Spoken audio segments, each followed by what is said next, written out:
நம்ம உருவத்தை வச்சு யாராவது கிண்டல் பண்ணா நமக்கு எவ்ளோ கஷ்டமா இருக்கும்.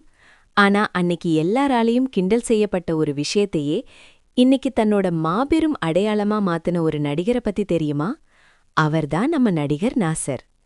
சின்ன வயசுல ஊர்ல படிக்கும்போது நிறைய பேர் அவரோட மூக்க பார்த்து கிளிமூக்கால கிண்டல் பண்ணுவாங்களாம். இதனால மனசு உடைஞ்சு போன நாசர் நேரா அவங்க அம்மா கிட்ட போய் என்ன மட்டும் ஏம்மா இப்படி கிளிமூக்கு மாதிரி பெத்தீங்கன்னு கேட்டு ரொம்பவே அழுதிருக்காரு.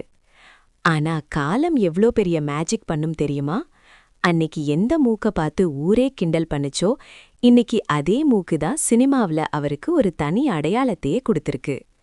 நாசர்னா அந்த மூக்குதாயான்னு மக்கள் சொல்ற அளவுக்கு தனக்கு இப்படி ஒரு மூக்கு கிடைச்சத நினைச்சு இப்போ ரொம்பவே பெருமைப்படுறதா அவரே சொல்லியிருக்காரு.